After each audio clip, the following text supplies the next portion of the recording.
رونو خوږو رونو، تاسو به وایئ چې ما نن د ساده ګل سره څه د غوږ مجلس شروع کړی دی. مونږ ته خو هم لږ ووایه که نه چې څه چل دی. نو چل خو څه خاص نشته رونو. د مرجانې بابو خبره مې ورته کوله. تاسو خبر یې که نه چې مرجانې بابو د خپلې انګور سره څه چارې راغستې دي. نن سبا له خیره د مرجانې بابو کره میله ګرمه ده. سم د نرخاته نه چې دا په دې خپلې انګور پورې لکه د مچای اونخلي، نو د چا هغه پلار خو باید یې نه بیا خلاصه کړي. وایي ته دا دوه لیشتېونه دي د خاورو د لاندې شه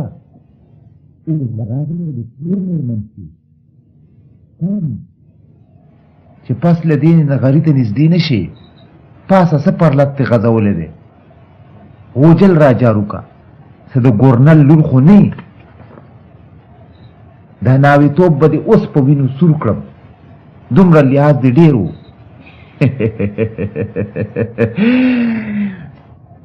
دا مرجانه بابو وخا د خپل انګور سره لګیا وه، د 10 ورځو د ناوې سره. نن سبا د مرجانې بابو بل څه کار نشته. په یوه خپه په ټول کلي کې ګرځي، د یوې سره ناسته. چپ شه خوارې، ناوې بیبي د کټ نه خپله اندېږدي نه.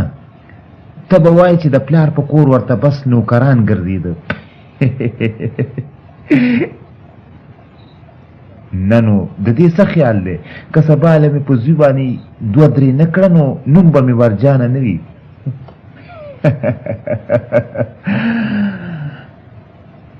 چپ شه خورې، زوی مې هم ډېر بې غیرته دی. دا خو راته هغه په سر خېجولې ده. ګنې نو لنډه دا چې خوند یې ونه کړو، او خوند به یې څنګه کولو؟ اخر دا کوم انصاف دی؟ دا کومه مسلمانی ده؟ دا انګور داسې بلا شوه، دا انګور داسې د خپو کوسړه شوه، دا انګور داسې د دیوال د سر سپیاکه شوه چې د هغې په قسمت کې د مرجانې د خولې یوه پسته خبره هم نشته، یوه د دلاسي خبره هم نشته.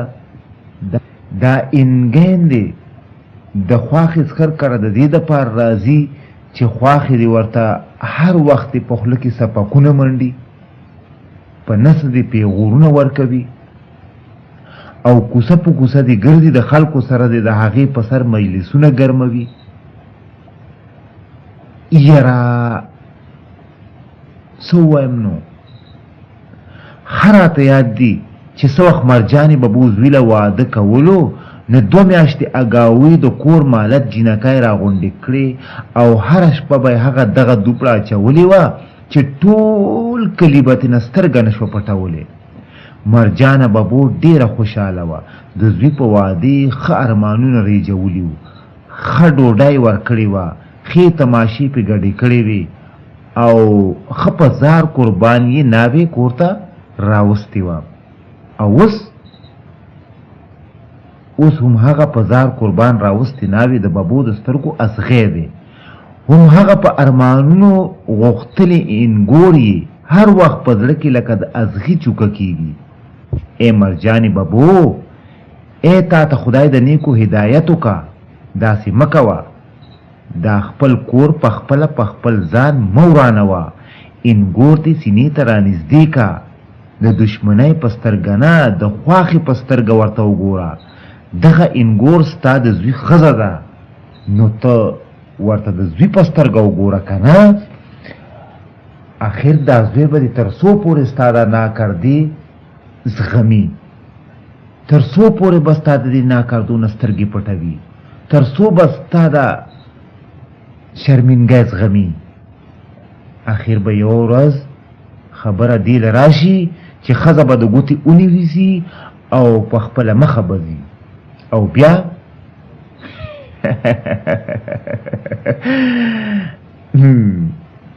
بیا ته غږوه د خولې دوپړی او د شونډو باجه.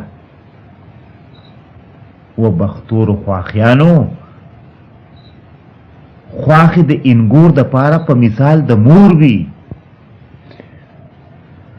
نو مور چرې د خپلې لور سره داسې سلوک کوي، فرض کا چې ستا واده کولو لونو سره خپلې خواښیانې داسې سلوک را واخلي، نو بیا خو هره یوه په بډه ګوتې وهي او د لور په سر د هغې په خواښې پسې په دو روانه وي. نو د خپلې لور دپاره خو د هغې د خواښې سره هر وخت لاس تر ګریوان یی او د خپل انګور سره دا سلوک پرېږدئ مړو، نه مو هغه زامن د ژوند په خوند پوه شي او نه انګور، او په خپله مو هم هر وخت په بکه بکه د خولې خوند خراب وي.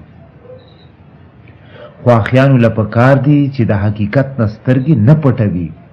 هم دغسې هره مور د زوی دپاره واده کوي او چې د زوی خپله ښځه او خپل بال بچ شي، نو د هغه مینه قدرتاً خپل بال بچ طرف ته زیاته شي.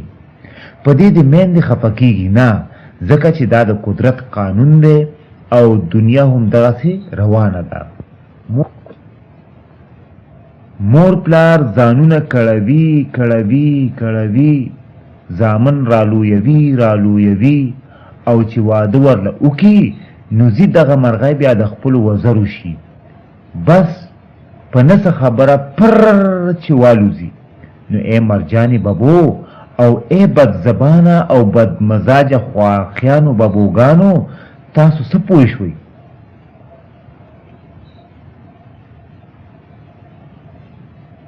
خولې مو لږې په واک کړئ ښه، ژبې مو لږې راکابو کړئ ښه، او په خپلو زړونو کې د انګیندو دپاره د کرکې او نفرت په ځای مینه او محبت را پیدا کړئ، چې ستاسو ژوند هم په آرام وي او د انګیندو مو هم.